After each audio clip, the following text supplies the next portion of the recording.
আল্লাহর কসম জীবন দিব, কিন্তু 24 হারিয়ে যেতে দেব না।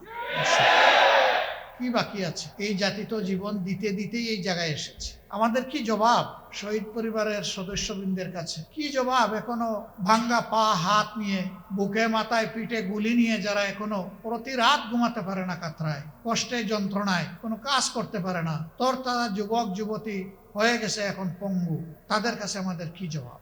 এখন যে পার্লামেন্ট এবং সরকার গঠিত হয়েছে, সবাই স্বীকার করে যে এটি 24-এর ফসল, কিন্তু কেউ কেউ বলতে চান 24 তেমন কিছু না, এর আগের অংশটা গুরুত্বপূর্ণ।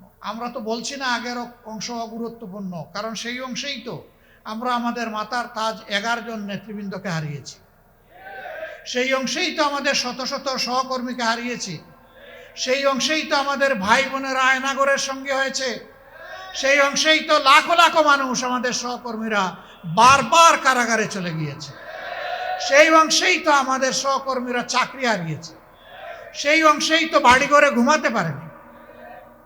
আমরা তো ওই অংশ অস্বীকার করছি না, কিন্তু এইটা অস্বীকার করার কোনো উপায় নেই। আমাদের এত এত ত্যাগ, আমাদের আন্দোলন এবং প্রতিরোধ তখন কিছুই কার্যকর হয় নাই।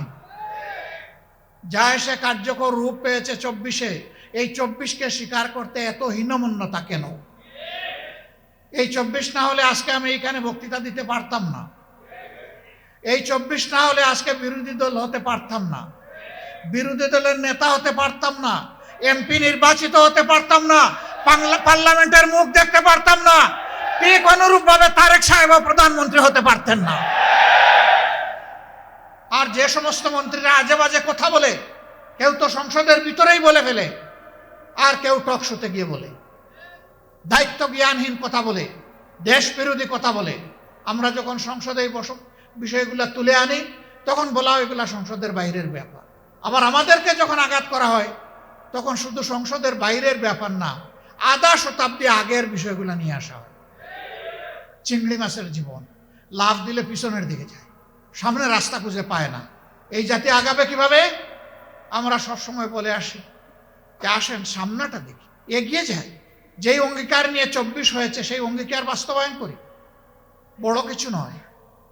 এই যুবকেরা চেয়েছিল একটা বৈষম্যহীন সমাজ, চেয়েছিল সকলের অধিকার নিশ্চিত হোক, তারা চেয়েছিল বাংলাদেশ থেকে দুর্নীতি দূর হোক, তারা চেয়েছিল চাঁদাবাজদের কবলে পড়ে জাতির যে জেরবার অবস্থা এখান থেকে জাতি মুক্তি পাক, তারা চেয়েছিল আদালতে গেলে মানুষ যেন ন্যায় বিচারটা পায়। এই তো এতটুকু। তারা তো কারো কাছে ভিক্ষা চায়নি, তারা বলেছে আমাদের যোগ্যতা অনুযায়ী আমাদের হাতে কাজ তুলে দিতে হবে। আজকে অনেক বড় বড় কথা আমরা শুনছি বিভিন্ন দিক থেকে, কিন্তু কাজের বেলায় আমরা এটা খুঁজে পাই না। আপনারা নিশ্চয়ই সংসদ দেখেন, আমি বিশ্বাস করি এই কারণে দেখেন যে এই সংসদকে আপনার মজলুমের সংসদ মনে করে। সেই মজলুম এমপিরা ওখানে গিয়ে জনগণের জন্য কি বলে এইটা আপনারা আগ্রহ করে শুনতে চান, দেখতে চান, আপনারা মূল্যায়ন করবেন আপনাদের বিবেকের পর্দায়। এ গভীর বিশ্বাস আমাদের আছে।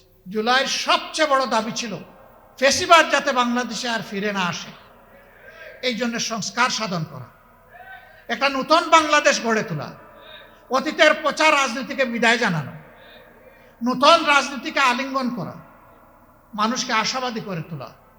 এই জন্যই হয়েছিল গণভোট।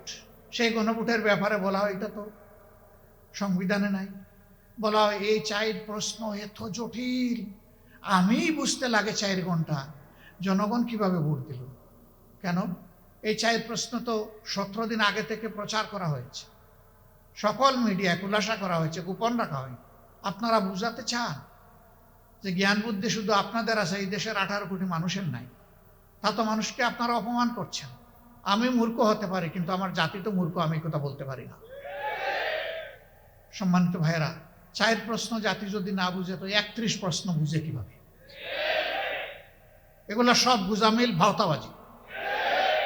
এবং ইতিমধ্যে একজন বলেছেন আমরা সব কিছু আগে মেনে নিয়েছি যাতে বুটটা হয়ে যায়, মানে বুট হয়ে পকেটে ঢুকে যায়। আরেকজন বলেছেন টুল মওকুফের কথা বলেছিলাম আসলে বুট পাওয়ার জন্য। লা হাওলা ওয়ালা কুওয়াতা ইল্লা বিল্লাহ। রাজনীতিবিদরা যদি এইরকম জাতির সাথে প্রতারণা করে তাহলে এ দেশের মানুষ যাবে কোথায়? যারা দেশ চালাবে, দেশের জন্য আইন এবং নীতি তৈরি করবে, তাদের মিনিমাম একটা নৈতিক মানদণ্ড থাকা উচিত।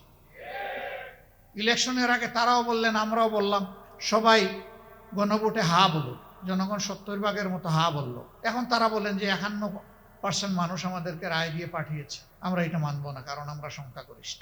51 বড় না 70 বড়? আপনাদের দাবি যদি মেনেও নেই, কিভাবে ভোট পেয়েছেন সে বিতর্ক থেকে গেল ইতিহাসে। পাইছেন কি পান নাই হিসাব কিভাবে মিলাইছেন জনগণ জানে। 3.5 ঘন্টা ব্ল্যাক আউট করে কি করা হয়েছে জনগণ বুঝে, এবং এর জন্য রাজসাক্ষীও পাওয়া গেছে, কোনো অসুবিধা নেই। ইতিহাস অবশ্যই এইটাকে পর্যালোচনা করবে ইনশাআল্লাহ, এবং যার যার পাওনা সবাই সময় মতো পেয়েও যাবেন ইনশাআল্লাহ।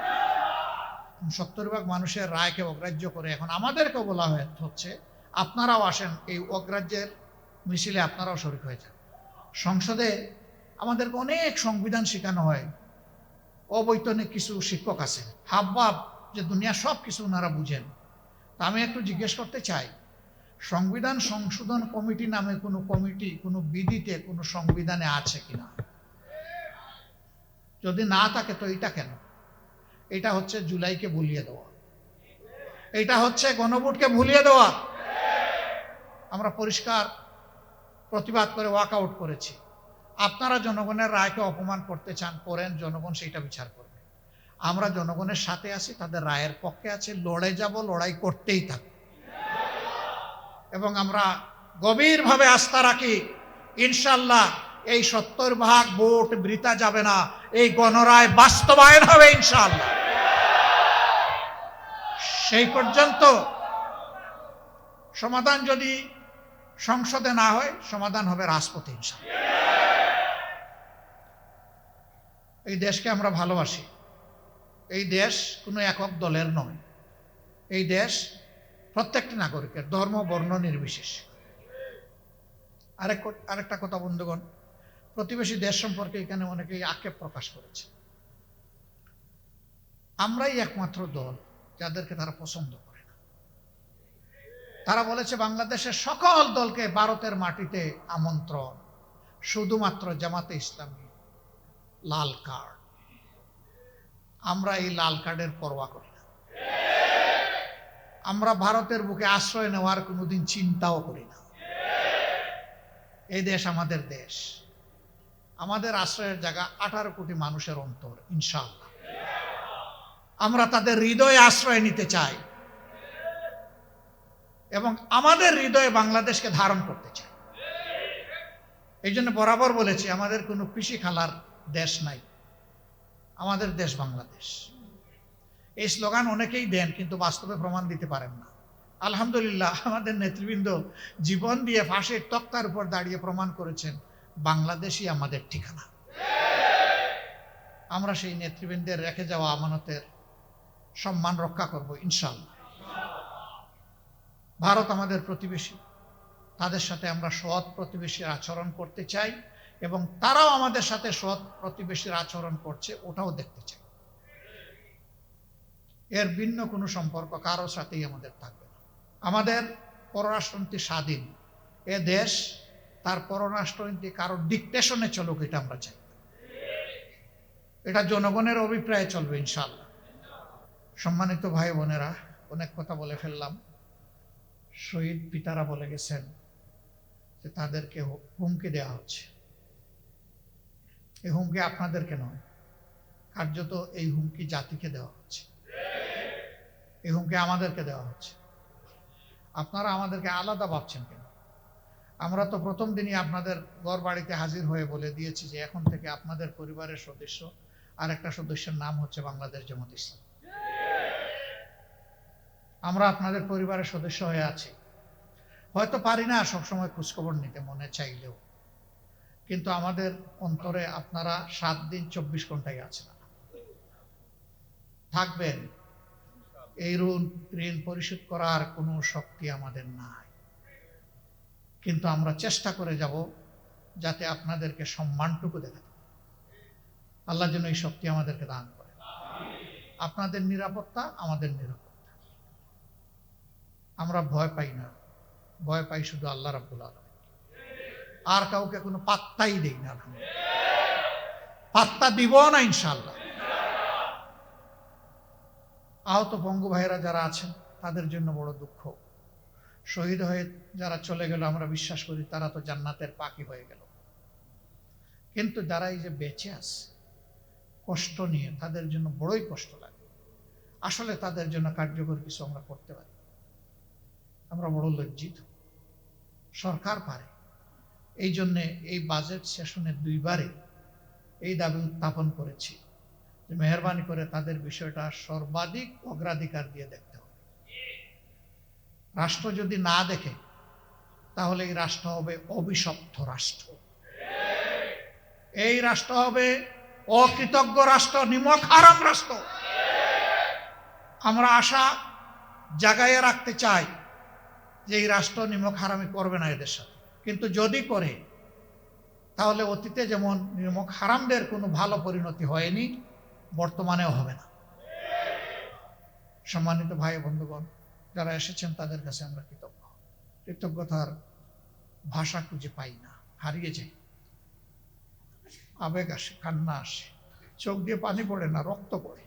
কারণ এই ইতিহাসটা রক্তাক্ত ইতিহাস, শহীদের রক্তে লেখা 24।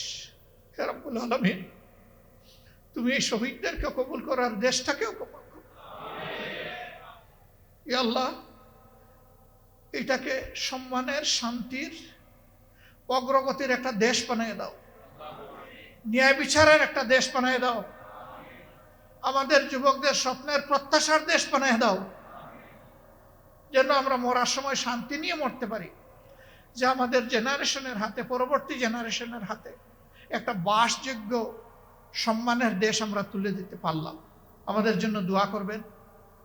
আমরা ইনশাআল্লাহ জীবন থাকতে কোনো অন্যায়ের কাছে মাথা নত করব না। সে যত বড় শক্তি হোক, কোনো ভয়টা দেখাই আমাদের কোনো লাভ নাই ভাই। আমরা ওই সমস্ত ভয়কে পাত্তা দিই না। বাংলাদেশ ভয়কে জয় করেই 2026 সালে এসে উপনীত হয়েছে। আমরা দাবি করছি, জুলাই সনদে লেখা আছে শহীদদের এবং আহত যোদ্ধাদের নামে বাংলাদেশের বিভিন্ন সড়ক এবং স্থাপনার নামকরণ করা হোক। যত তাড়াতাড়ি এটা করা হবে, আমরা ধরে নিব সরকার তত বেশি তাদের প্রতি শ্রদ্ধাশীল। আমরা সেই দাবি আজকে পাবলিক স্পেস থেকে রেখে গেলাম, সংসদে বলেছি, বলতে থাকব। দাবিগুলা ন্যায্য দাবিগুলো অর্জন না হওয়া পর্যন্ত সংসদের ভিতরে আমাদের লড়াই চলবে ইনশাআল্লাহ। আপনাদেরকে সাথে থাকতে বলছি না, আমরা আপনাদের সাথে আছি ইনশাআল্লাহ। আমরা আপনাদের সাথে ছিলাম, আছি। আল্লাহ যতদিন বাঁচায় রাখবেন থাকবো ইনশাআল্লাহ, থাকবো ইনশাআল্লাহ, থাকবো। এর কোনো ব্যতিক্রম হবে না ইনশাআল্লাহ।